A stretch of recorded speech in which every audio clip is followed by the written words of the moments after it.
Friends, आपका स्वागत है हमारे YouTube channel pathfinder classes Chhapra में। जिन लोगों ने अभी तक इस चैनल को सब्सक्राइब नहीं किया है, चैनल को सब्सक्राइब करें, बेल आइकन दबाएं ताकि हमारे वीडियोस के अपडेट्स आपको समय समय पर मिलते रहें। ये आपका इस चैप्टर का पार्ट 6 वीडियो है। पार्ट 6 वीडियो में हम लोग क्वेश्चन नंबर 17 पे हैं। कह रहा है निम्नलिखित में निश्चित कीजिए कि कथन सत्य है या अथवा असत्य है।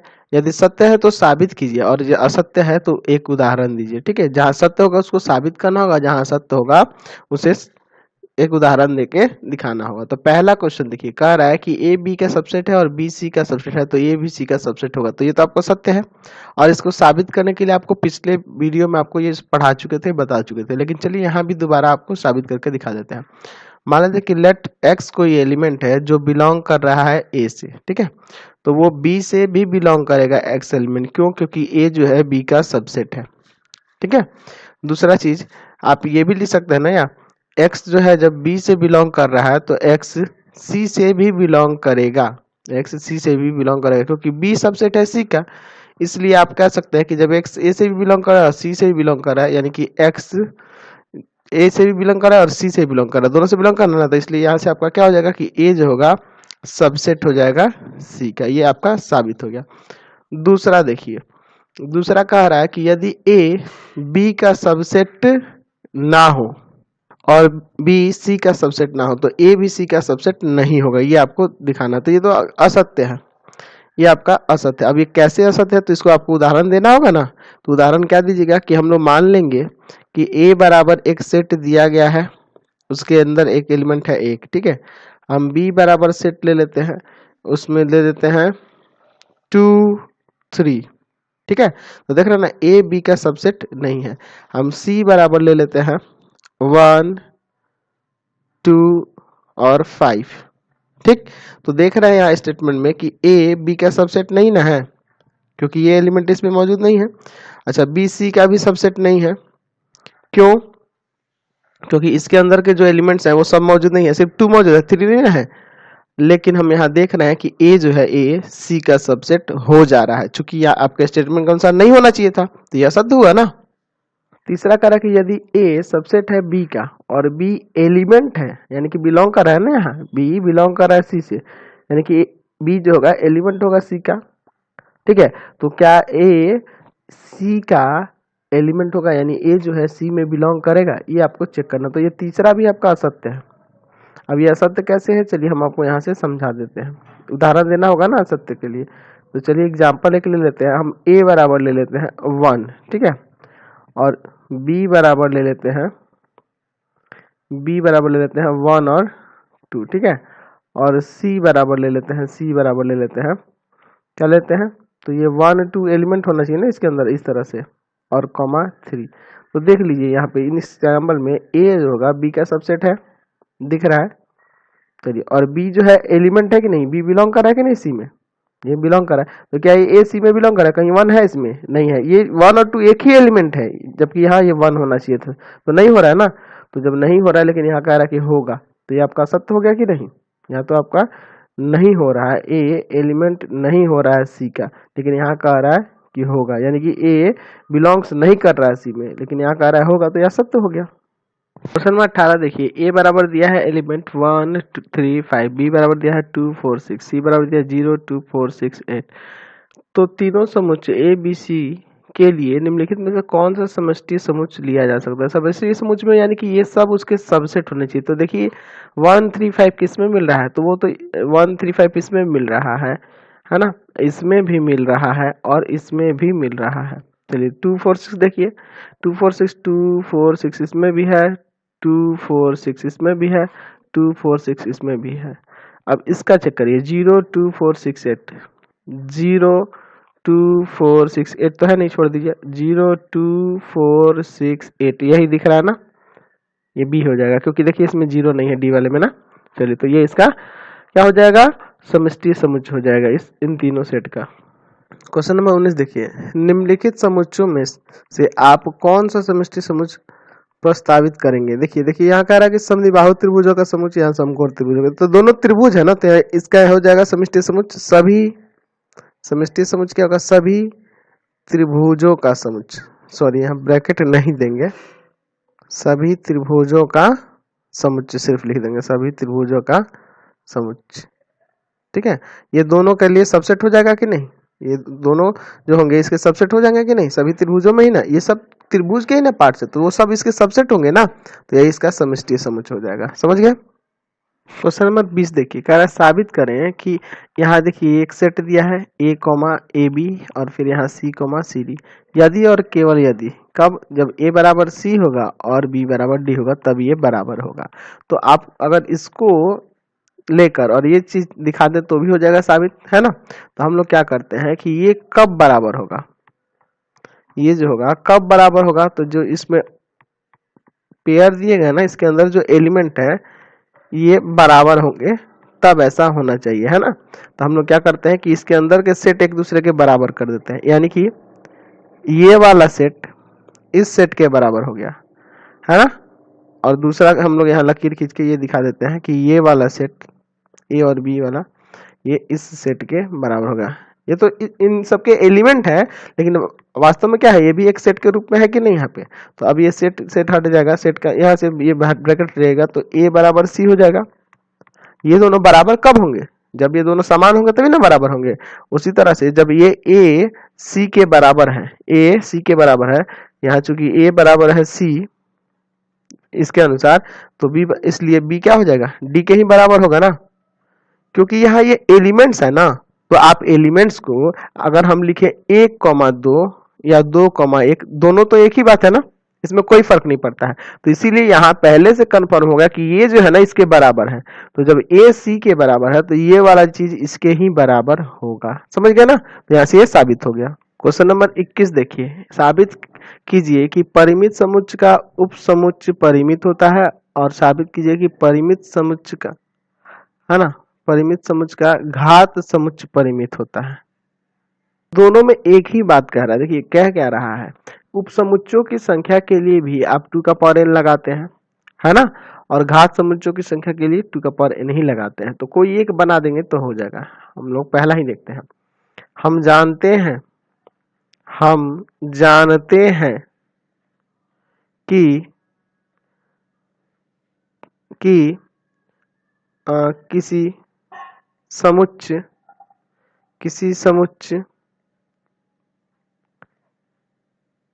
के लिए उपसमुच्चयों की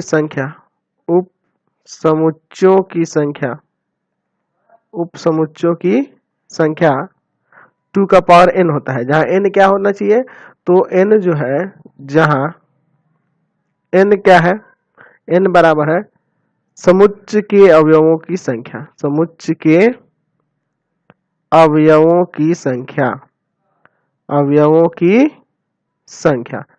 समुच्चय के अवयवों की संख्या।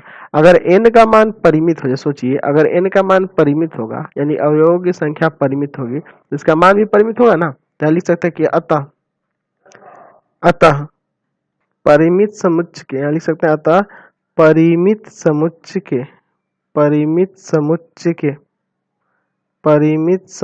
के अवयवों की संख्या, परिमित समुच्चय के उप समुच्चयों की संख्या ना, उप समुच्चयों की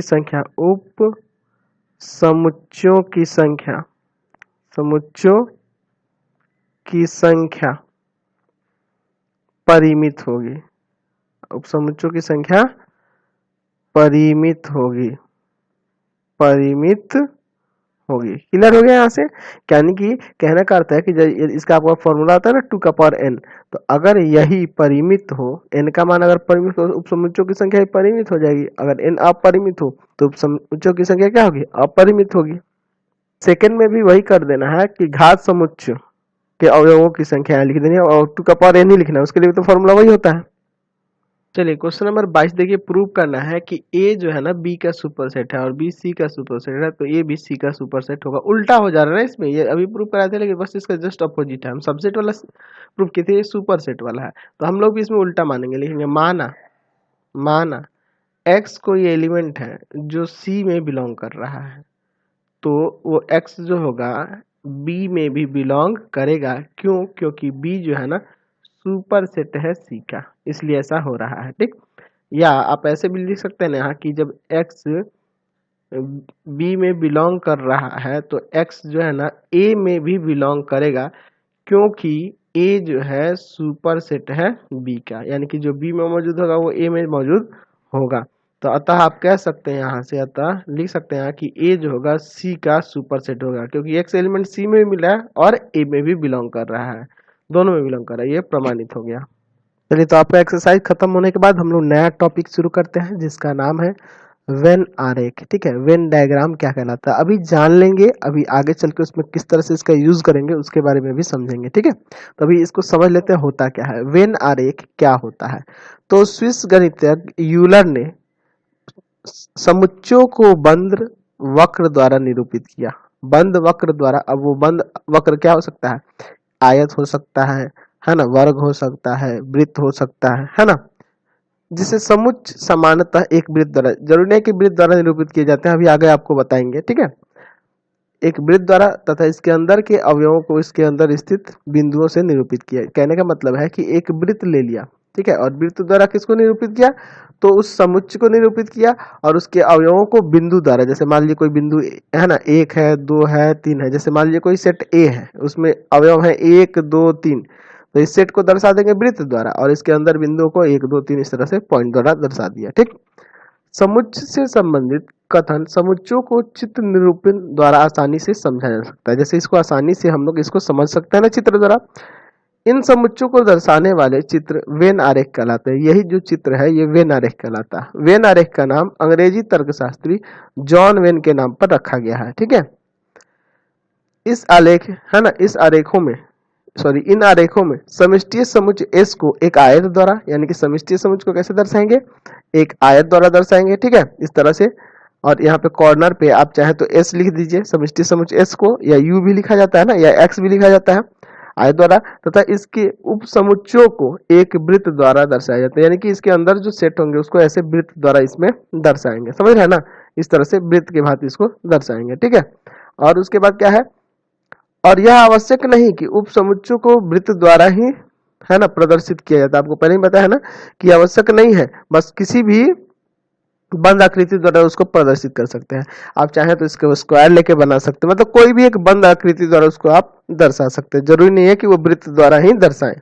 तो अब इसमें किस तरह से इसको दर्शाया जाता है, क्या क्या इसके गुण है, उसके बारे में हम लोग आगे इसमें बढ़ेंगे ना, संक्रियाएं हैं कुछ, उससे उसमें समझते जाएंगे। बस इसमें हमें ये पता चल गया, आप यही याद रखेंगे कि समष्टि समुच्च के लिए एक आयत लेंगे और यहाँ कॉर्नर पे एस यू एक्स जो भी है उसका संकेत लिख देंगे समष्टि समुच्च के लिए, और यहाँ जो उसके अंदर जो उप समुच्च होंगे यानी कि कुछ सेट दिए होंगे ए बी सी, उसको वृत्त द्वारा ऐसे प्रदर्शित करेंगे हम लोग। यही आपको याद रखना है और यही आपका वेन आरेख कहलाता है। हम लोग जैसे जैसे इसमें आगे बढ़ेंगे आपको ये क्लियर होते जाएगा।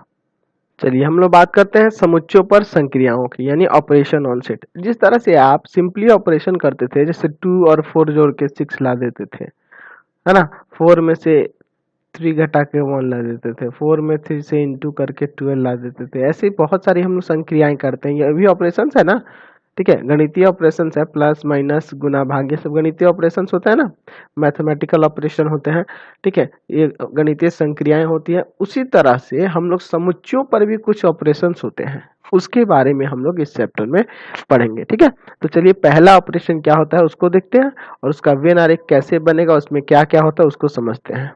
तो पहला ऑपरेशन है आपका समुच्चयों का सम्मिलन। सम्मिलन क्या होता है, यानी यूनियन इसको कहा जाता है। ठीक है, यूनियन ऑफ सेट क्या होता है इसको समझते हैं। इसकी परिभाषा पहले देखते हैं।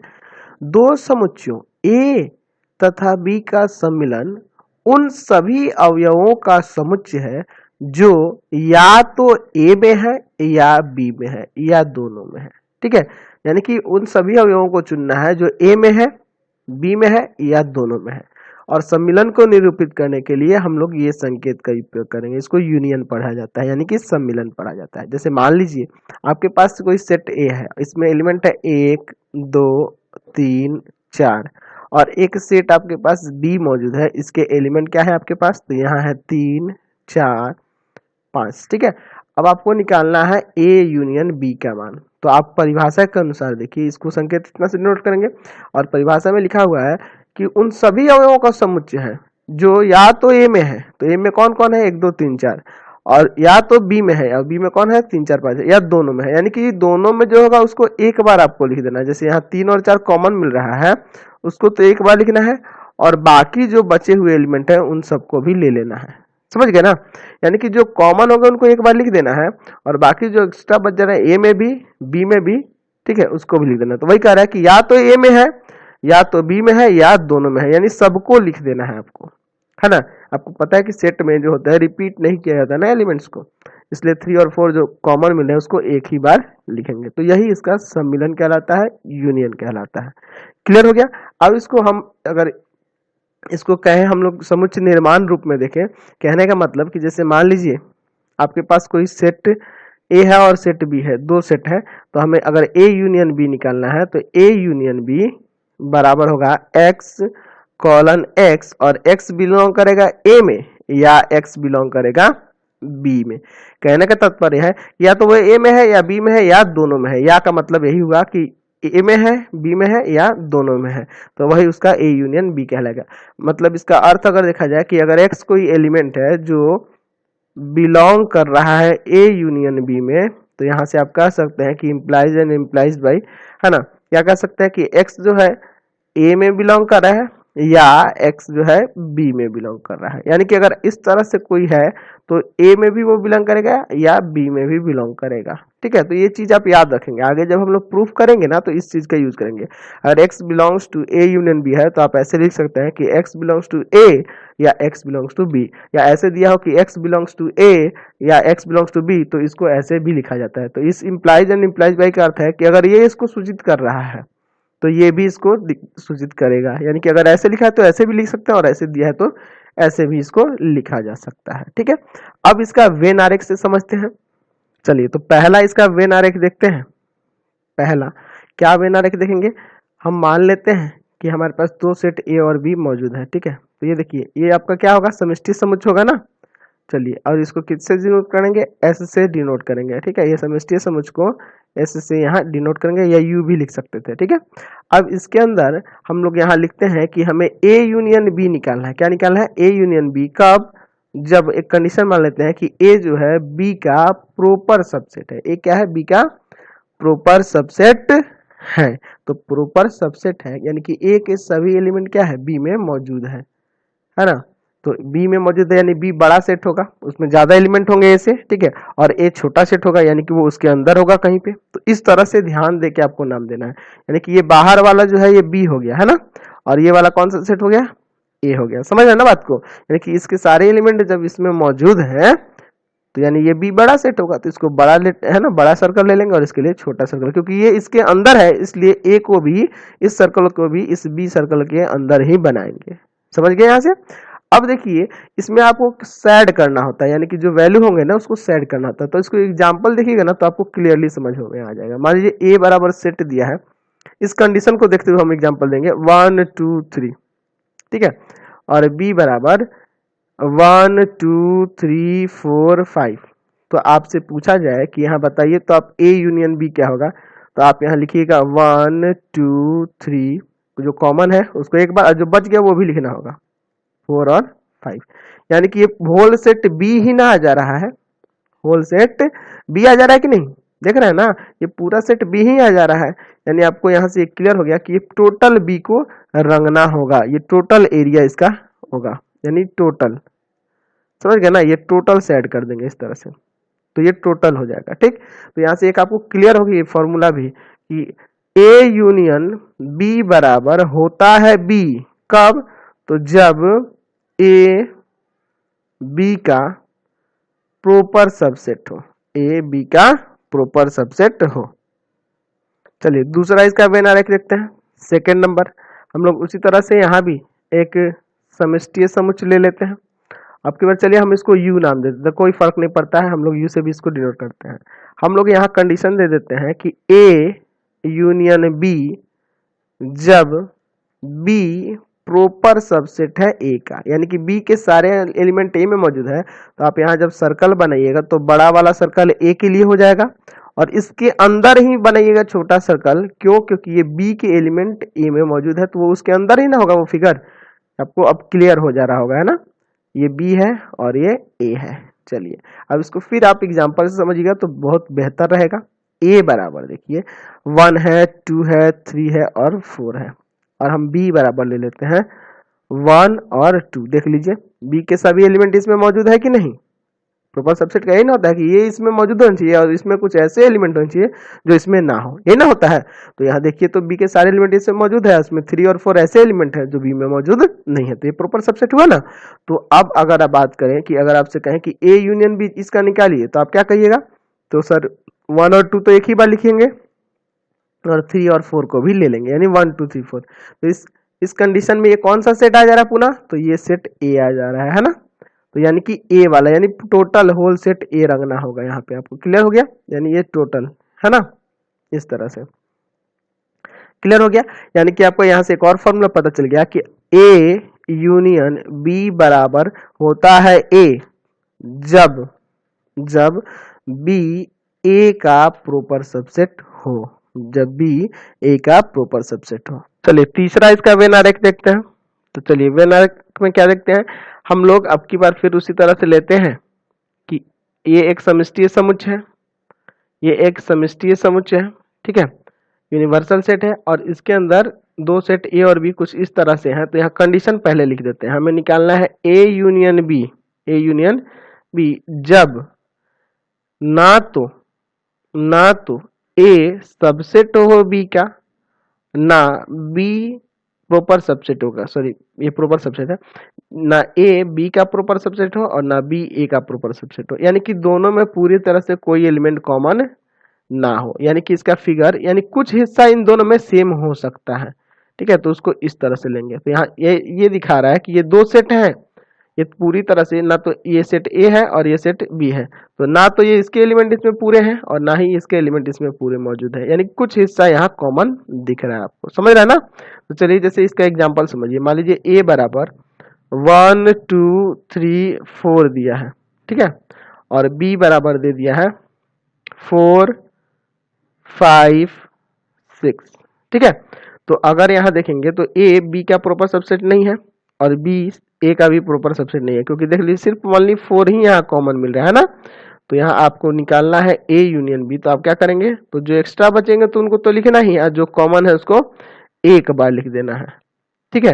यानी कि 1 2 3 4 5 6 ये जो ए यूनियन बी आ रहा है, ये अगर कहा जाए तो ये दोनों के लिए समष्टीय समुच्चय हो जाएगा एक तरह से, इन दोनों सेट के लिए होगा, लेकिन इसके लिए नहीं होगा क्योंकि ये तो ये बहुत बड़ा एक समष्टीय समुच्चय है ना, जिसके अंदर के ये सेट दिए गए हैं, ठीक है। तो आप देख रहे हैं कि इसमें वाले एलिमेंट भी सारे आ गए और इसमें भी एलिमेंट सारे आ गए, ठीक है, टोटल एलिमेंट ये भी आ गए ये भी आ गए, यानी कि इसको भी रंगेंगे, ये जो कॉमन है उसको भी रंगेंगे और इस सेट को भी रंगेंगे। क्लियर हो गया। चलिए अगला देखते हैं हम लोग, 4 नंबर हम लेते हैं। 4 नंबर भी कुछ इसी तरह से हम लोग देखते हैं कि ये आपका समष्टीय समुच्चय हो गया, ठीक है, ये समष्टीय समुच्चय हो गया। अब देखिए इसमें दो सेट ले लेते हैं इस तरह से, कुछ इसमें लिख देते हैं पहला स्टेटमेंट कि ए यूनियन बी हम देख रहे हैं कब, तो जब ए और बी असंयुक्त समुच्चय है, असंयुक्त समुच्चय है। असंयुक्त कहने का मतलब कि दोनों में एक भी एलिमेंट कॉमन नहीं है। तो जब एक ही एलिमेंट कॉमन नहीं है तो ये सेट ए अलग है और सेट बी ये अलग है, दोनों अलग अलग बना दीजिएगा इस तरह से, ये सेट ए हो गया और ये सेट बी होगा। तो जैसे एग्जांपल देखिए यहाँ पे, एग्जांपल इसका देखते हैं हम लोग। ए बराबर दिया है आपके पास 1 2 और 3 और बी बराबर दिया है 5 6 और 7। तो ए यूनियन बी इसमें क्या हो जाएगा आपका, तो 1 2 3 5 6 7 सारे एलिमेंट हो जाएंगे। तो यानी कि इसको भी रंगेंगे और इसको भी रंगेंगे, ठीक है, समझ गए। चलिए सॉरी एक चीज ध्यान रखिएगा, इसके पहले वाले एग्जांपल में हम गलती से समष्टीय समुच्चय बोल दिए थे कि ये इन दोनों के लिए समष्टीय समुच्चय नहीं होगा ये, ठीक है, ये तो समष्टीय समुच्चय है ना। चलिए इसको थोड़ा ध्यान रखिएगा, ठीक है। अगला हम लोग देखते हैं समुच्चयों का सर्वनिष्ठ यानी इंटरसेक्शन ऑफ सेट। परिभाषा देखिए, दो समुच्चय ए तथा बी का सर्वनिष्ठ उन सभी अवयवों का समुच्चय है जो ए और बी दोनों में उपस्थित हो, यानी कि जो दोनों में होंगे ना, जो कॉमन होंगे दोनों सेट में, वही होता है उसका सर्वनिष्ठ। ठीक है, इंटरसेक्शन। ठीक है, तो सर्वनिष्ठ के लिए ये संकेत पलट जाता है, इसको इंटरसेक्शन पढ़ेंगे, सर्वनिष्ठ पढ़ेंगे। ठीक है, जैसे मान लीजिए आपके पास एक ए सेट है 1 2 3 और 4, दूसरा सेट है बी, बी में दिया है 3 4 5 और 6, ये एलिमेंट दिए हैं। तो दोनों का इंटरसेक्शन यानी कि सर्वनिष्ठ जो होगा, दोनों में जो कॉमन एलिमेंट होंगे ना वही होंगे, यानी कि ये 3 और 4। यानी कि हम लोग अगर इसको समुच्चय निर्माण रूप में देखें तो हम लोग कैसे लिखेंगे इसको, किस तरह से लिखेंगे कि ए इंटरसेक्शन बी बराबर होगा x कॉलन x, तो x बिलोंग करेगा a में, और यहाँ और लिखना होगा x बिलोंग करेगा b में, यानी कि वो दोनों में होना चाहिए, वो समझ रहा है ना, और का मतलब यहाँ। तो ये चीज आपको पता चल गया कि x अगर बिलोंग कर रहा है a इंटरसेक्शन b में, तो यहाँ आप दे सकते हैं implies and implies by x belong करेगा a में और x बिलोंग करेगा b में। तो इसका अर्थ यही हुआ कि अगर x बिलोंग कर रहा होगा ए इंटरसेक्शन बी में, तो ए में भी बिलोंग करेगा और वो बी में भी बिलोंग करेगा। या फिर इस तरह से कहीं लिखा हो तो ऐसे भी आप लिख सकते हैं, और ऐसे लिखा हो तो ऐसे लिख सकते हैं। तो इसका यूज हम लोग करेंगे। ठीक है, आगे हम लोग जब प्रूफ करेंगे ना इसमें कुछ तथ्य, तो उसको हम लोग वहां पे यूज करेंगे। तो ये चीज आप ध्यान में रखेंगे। अब चलिए इसका वे नरेट देखते हैं। चलिए पहला हम लोग देखते हैं, यहाँ पे पहला हम लोग लेते हैं सबसे पहले उसी तरह से एक आयत बना लेते हैं, यानी कि यूनिवर्सल सेट के लिए हो जाएगा, समष्टि समुच्चय के लिए हो गया एस। अब देखिए हम लोग यहाँ लिखते हैं कि A union B, A union B कब, जब ए सबसेट हो बी का, ए क्या है प्रॉपर सबसेट हो बी का। तो ए बी का प्रॉपर सबसेट है, यानी कि ए के सभी एलिमेंट बी में मौजूद है। ठीक है, तो ये बी हो गया सेट और इसके अंदर ए हो गया, ऐसे है ना। चलिए तो ये आपका ए हो गया और ये आपका बी हो गया। तो एग्जांपल से इसको समझते हैं। मान लीजिए एक सेट ए दिया है, उसके एलिमेंट है 1 2 और 3, और एक सेट बी दिया है, उसके एलिमेंट है 1 2 3 4 5। तो देखिए ए बी का प्रॉपर सबसेट है ना, क्योंकि ये तीनों मौजूद है और इसमें दो ऐसे एलिमेंट है जो इसमें मौजूद नहीं है। तो ए इंटरसेक्शन बी बराबर जो कॉमन होंगे वही ना लिखेंगे, यानी 1 2 3। तो इसमें से किसको रंगिएगा, तो इस वाले पार्ट को, सिर्फ ए वाले पार्ट को। यानी यहाँ से एक फॉर्मूला आपको पता चल गया कि ये इंटरसेक्शन है ना, यहाँ इंटरसेक्शन होगा ए इंटरसेक्शन बी बराबर, ए इंटरसेक्शन बी बराबर हो जाएगा आपका, पुनः क्या आ जाएगा ए, देख रहे हैं ना, यही आ जा रहा है। कब, तो जब ए बी का प्रॉपर सबसेट हो। समझ गए। चलिए अगला देखते हैं। सेकेंड नंबर आपका उसी तरह इसका अपोजिट ले लेते हैं कि जैसे मान लीजिए ये आपका सर्वनिष्ठ समष्टि समुच्चय हो गया। ठीक है, और हम लोग ले लेते हैं एक A union B, A union B कब, जब बी जो हो ना प्रॉपर सबसेट हो ए का, यानी कि ए जो होगा ए के अंदर बी मौजूद है। इस तरह से ना बनाइएगा फिगर। चलिए कुछ इस तरह से करेंगे, और यहाँ अंदर जो होगा ये इसमें बी होगा और ये वाला क्या होगा ए होगा, क्योंकि बी जो है प्रॉपर सबसेट है। तब देखिए किस तरह से करेंगे, एग्जांपल से समझिए। मान लीजिए ए बराबर दिया गया है 1 2 3 4, है ना, और बी बराबर दिया गया है 1 2। तो देखिए ये इसका प्रॉपर सबसेट है कि नहीं, क्योंकि ये इसमें मौजूद है और तीनों चार ऐसे एलिमेंट है जो इसमें मौजूद नहीं है। तो ये प्रॉपर सबसेट है, तो ए इंटरसेक्शन बी क्या होगा दोनों का, तो दोनों में जो कॉमन होगा वही ना लिखिएगा, यानी कि 1 2। तो इन दोनों में 1 2 आ रहा है, यानी कि ये क्या आ जा रहा है, फिर आपका सेट बी ही ना आ जा रहा है। यानी कि आपको ये पता चल गया, इसको खाली रंगना है। ठीक है, तो यहाँ से एक फॉर्मूला बन गया कि ए यूनियन बी बराबर हो, सॉरी फिर गलती कर दी हम, यहाँ इंटरसेक्शन है, यहाँ आपका इंटरसेक्शन होगा। ठीक है, यहाँ भी आपका इंटरसेक्शन होगा। ठीक, तो ए इंटरसेक्शन बी बराबर आ जा रहा है आपका बी, है ना। ए इंटरसेक्शन बी बराबर क्या आ रहा है, बी कब, तो जब बी प्रॉपर सबसेट हो ए का। समझ गए। चलिए तीसरा देखते हैं। तीसरे में लेते हैं हम लोग एक समष्टि समुच्चय ले लेते हैं सबसे पहले। ये आपका समष्टि समुच्चय हो गया, इसका एस से डिनोट कर दीजिए यहाँ पे। ठीक है, हम लोग लेते हैं ए इंटरसेक्शन बी जब ना तो ए बी का प्रॉपर सबसेट हो या बी ए का प्रॉपर सबसेट हो। ठीक है, ये दोनों में से कुछ भी नहीं हो, तब किस तरह से लेंगे, यानी कि ये कुछ एलिमेंट हो सकते हैं सेम, सभी नहीं है। ठीक है, ये कहने का मतलब ही ना, इस तरह से कुछ फिगर बनेगा। तो ये ए सेट हो गया, और ये बी सेट हो गया। एग्जाम्पल देखिए इसका, तो आप रंगेंगे। ए बराबर दिया गया है 1 2 3, ठीक है, और बी बराबर दिया गया है 2 3 4 5। तो दोनों का इंटरसेक्शन की बात करेंगे तो किसको लेंगे, जो कॉमन है, तो दोनों में कॉमन है 2 और 3, 2 और 3, यानी कि दोनों में कॉमन पार्ट को ही यहाँ रखेंगे, इसको समझ रहे हैं ना। चलिए अगला देखते हैं। अगला आपका 4 नंबर जो है वो भी इस तरह से हम एक ले लेते हैं समष्टि समुच्चय, इसको डिनोट कर देते हैं एस से, ठीक है। और हम लोग लेते हैं कि ए इंटरसेक्शन बी जब ए तथा बी असंयुक्त हो, असंयुक्त समुच्चय हो। असंयुक्त समुच्चय का मतलब क्या, दोनों में एक भी एलिमेंट कॉमन ना हो, असंयुक्त समुच्चय हो, तब क्या होगा। तो चलिए दोनों के लिए असंयुक्त यानी कुछ भी एलिमेंट जब एक दूसरे में कॉमन नहीं है तो दोनों को अलग अलग इस तरह से बनाएंगे। चलिए ये आपका सेट ए हो गया और ये सेट बी हो गया। एग्जाम्पल से देखिए तो ए बराबर दिया गया है 1 2 3 और बी बराबर दे दे 5 6। तो इसका इंटरसेक्शन की बात करें तो कोई भी एलिमेंट आएगा, नहीं आएगा, यानी कि 5, ये रिक्त समुच्चय हो जाएगा। तो यानी कुछ भी नहीं रंगेंगे इसमें, ठीक है, ये ऐसे ही रह जाएगा। समझ में आया। यानी आपको एक और फॉर्मूला यहाँ से पता चल गया कि अगर ए इंटरसेक्शन बी बराबर अगर 5 दिया हो तो ए तथा बी असंयुक्त असंयुक्त असंयुक्त समुच्चय होगा, असंयुक्त समुच्चय होगा, ठीक है। यहां से ये आपको क्लियर हो गया, समझ गए ना।